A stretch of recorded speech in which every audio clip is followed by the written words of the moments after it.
নমস্কার বন্ধুরা, আরও একটা নতুন ভিডিওর সাথে তোমাদের সবাইকে জানাই স্বাগত। মোজা কখনো হ্যাঙ্গারে পরিয়ে দেখেছো? কখনো গ্যাসের ওপরে লাইটার দিয়ে দেখেছো তার ফলে কি হয়? শাকে কখনো চুড়ি পরিয়েছো? না, যদি পরিয়ে থাকো অবশ্যই একবার পরিয়ে দেখো। আজকের প্রথম টিপসটা তোমাদের সঙ্গে শেয়ার করব। আটা যখন আমরা মাখি তখন দেখবে হাতে কিন্তু আটা লেগে যায়, আর সেই আটাটা তুলতে কিন্তু অনেকটা কষ্ট সহ্য করতে হয়, কারণ অনেক রকম ভারী জিনিস, শক্ত জিনিস দিয়ে ঘষে মেজে কিন্তু তারপরে তুলতে হয়। তো এখানে আমি নিয়েছি উষ্ণ গরম জল, আর যার ফলে আটা কিন্তু খুব সহজে হাত থেকে উঠে যাবে। আটা, ময়দা এই ধরনের যে জিনিসগুলো আমাদের হাত থেকে উঠতে চায় না, তো তখন কি করবে, উষ্ণ গরম জল দিয়ে কিন্তু এরকম আলতো করে দেবে, আর দেখো সাথে সাথেই কিন্তু উঠে যাচ্ছে। দুটো তফাৎ অবশ্যই তখন বুঝতে পারবে যে ঠান্ডা জল দিয়ে তুললে খুব তাড়াতাড়ি ওঠে নাকি গরম জল দিয়ে তুললে। তো ঠান্ডা জলে যেখানে 10 থেকে 15 মিনিট টাইম লেগে যাবে তবুও ঠিক করে উঠবে না, আর সেখানে কিন্তু এই উষ্ণ গরম জল দিয়ে তুললে 2 মিনিটও টাইম লাগবে না। দেখো আমার হাতে এতটাই আটা লেগেছিল, সমস্ত আটা কিন্তু পরিষ্কার করা হয়ে গেছে। তোমরা সেটা দেখেই বুঝতে পারছো, আর তোমাদের সামনেই কিন্তু আমি এটা করলাম। আশা করি এই টিপসটা তোমাদের কাজে আসবে। বিশেষ করে প্রত্যেকটা গৃহিণীদেরই কিন্তু আটা, ময়দা এগুলো মাখতে হয়। তো অবশ্যই এই টিপসটা তোমরা অ্যাপ্লাই করো, দেখবে কত সহজে কাজগুলো হয়ে যাচ্ছে। তো এভাবে আমি একটু ঠান্ডা জল দিয়ে পরে হাতটা দেখো ধুয়ে তোমাদেরকে দেখাচ্ছি। এবার নর্মালি যেমন হাতটা মুছে নিই তেমনই কিন্তু মুছে নিচ্ছি। কত সহজভাবে আমি তুলে ফেললাম। শাক আমরা প্রত্যেকেই খেতে ভালোবাসি, কিন্তু অনেকেই কিন্তু শাক কাটতে পারি না। কারণ শাক কাটতে গেলে হয় হাত কেটে যায়, আঙুল কেটে যায়, অনেক রকম সমস্যা কিন্তু হয়ে থাকে। কিন্তু আজকে আমি যেভাবে দেখাচ্ছি চুড়ি দিয়ে শাক কাটা, তো চুড়িটা এই শাকের মধ্যে এভাবে আমি ভরে দিচ্ছি। আর কখনোই বটি দিয়ে ছুরি দিয়ে একসঙ্গে কিন্তু এত শাক আমরা কোনো প্রকারেই কাটতে পারবো না। আর সেটা ভালোও হবে না, কোনোটা ছোট কোনোটা বড় এরকমই কিন্তু হবে। তো সেই জন্য দেখো চুড়িটা পরিয়ে নিলাম শাকের মধ্যে। তারপর এবার সমস্ত শাকগুলো একসঙ্গে পরিয়ে নিয়ে এবার ভালো করে কিন্তু আমি সেট করে দিলাম। এবার নর্মালি যেমন ছুরি দিয়ে কাটা হয় তেমনই কিন্তু কাটছি। এটা কিন্তু ঘন্টার কাজ মিনিটে শেষ হওয়ার মতোই, কারণ যে শাকটা আমরা ছোট্ট ছোট্ট করে কাটবো অনেকটা টাইম নিয়ে, সেই শাকটা কিন্তু আমি কত সহজভাবে আর কত কম সময়ের মধ্যে দেখো কেটে ফেলছি। আর সমস্ত শাকগুলো কিন্তু একই রকম সাইজ হয়ে যাচ্ছে।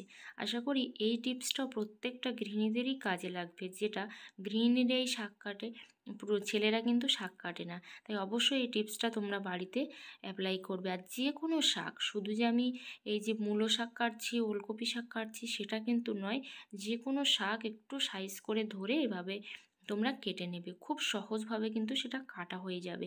আবার অনেকেই আমরা ভাবি যে শাক তো কালকে খাবো, তো কালকে কাটবো, এরকম কোনো ব্যাপার নেই। শাকটা কেটে কিন্তু 2-4 দিনও ফ্রিজের মধ্যে রেখে দেওয়া যায়, তারও বেশি। সময়টা কিন্তু আমাদের হাতে অনেকটাই কমে যায় তখন, কারণ আমরা যে সময়টা লাগাবো শাক কাটতে, যদি আমরা হাতে সময় থাকতে থাকতে সেটা কেটে রেখে দিই, তাহলে আমাদের সেই সময়টা কিন্তু অনেকটাই সাশ্রয় হয়। তো এবার আমি এটা ফ্রিজে রেখে দেবো। তো লাইটার আমরা প্রত্যেকে ইউজ করে থাকি, কিন্তু সেই লাইটারটা কী করে পরিষ্কার করতে হয় সেটা কিন্তু আমরা জানি না। তো আমরা বেশ কিছুদিন পরে ভাবি যে লাইটারটা নষ্ট হয়ে গেছে, এবার এটা ফেলে দিতে হবে, এই ছাড়া আর কোনো উপায় নেই। এটা কিন্তু একেবারেই ভুল।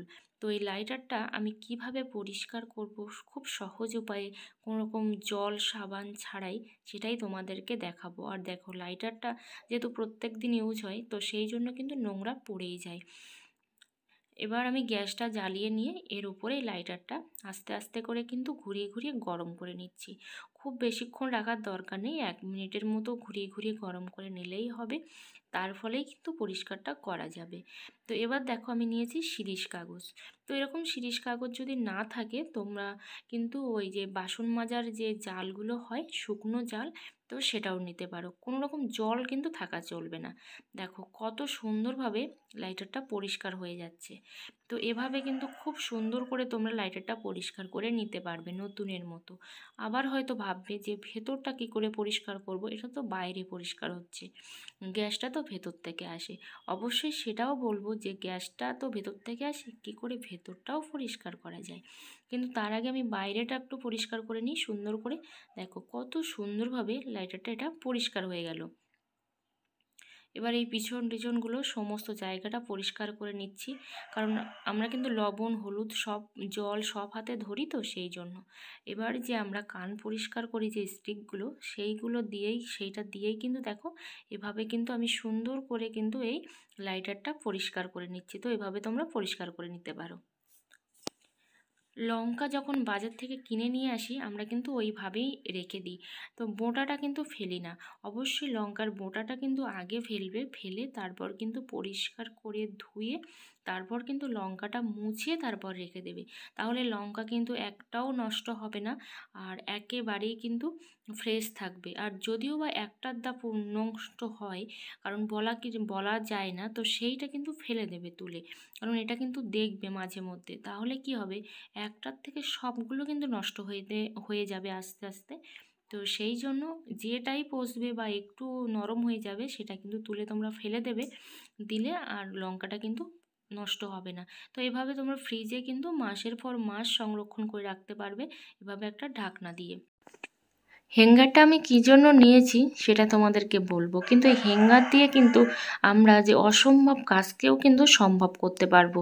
তো এখন নিয়েছি একটা মোজা, এরকম মোজা আমরা প্রত্যেকেই বাড়িতে ইউজ করে থাকি, সেটা নতুন হোক বা পুরানো হোক। তো একটা যে কোনো মোজা এখানে নিয়ে তারপরে এই হ্যাঙ্গারের মধ্যে আমি ভরে দিচ্ছি, কারণ হ্যাঙ্গারে কেন মোজা পরাচ্ছি সেটাও কিন্তু একটা বিষয়। তো আমি বললাম অসম্ভব কাজকে সম্ভব করা যাবে এই হ্যাঙ্গারের সাহায্যে আর মোজার সাহায্যে। তো এবার হ্যাঙ্গারের মধ্যে পরিয়ে দিয়েছি মোজাটা, কিন্তু এইভাবে রাখলে খুলে যাবে, তো সেই জন্য আমি একটা সুতো নিয়েছি, আর সুতো নিয়ে আমি এইটা ভালো করে বেঁধে নিচ্ছি।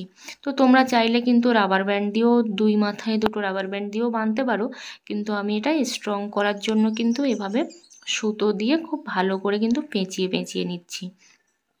এভাবে সুন্দর করে পেঁচিয়ে নিচ্ছি সুতো দিয়ে, তাহলে কিন্তু খুব সহজে খুলবে না, আর যে জায়গাতে জিনিসটা আমি ইউজ করব সেই জায়গাতে কিন্তু খুব ভালোভাবে কাজ করতে পারবে। আশা করি এই টিপসটাও গৃহিণীদের ভীষণভাবে কাজে আসবে, আর যেটা দেখলেই কিন্তু করতে ইচ্ছা করবে, মানে এতটাই কাজের এই জিনিসটা। এবার খুব ভালো করে এটা আমি বেঁধে দিচ্ছি যেন খুলে না যায়। এবার দেখো অনেক জায়গা থাকে যেখানে কিন্তু আমাদের হাত যায় না, তো হাত যদি না যায় তাহলে ঝাড়ু কী করে যাবে। তো এই সব জায়গাগুলো আমরা সহজে পরিষ্কার করতে পারি না, আর সেই সব জায়গাগুলো এইভাবে আমি সুন্দর করে মোজাটা ভরে দিচ্ছি হ্যাঙ্গারের সাহায্যে, তাহলে এর নিচে যত নোংরা আছে সব কিন্তু বেরিয়ে আসবে।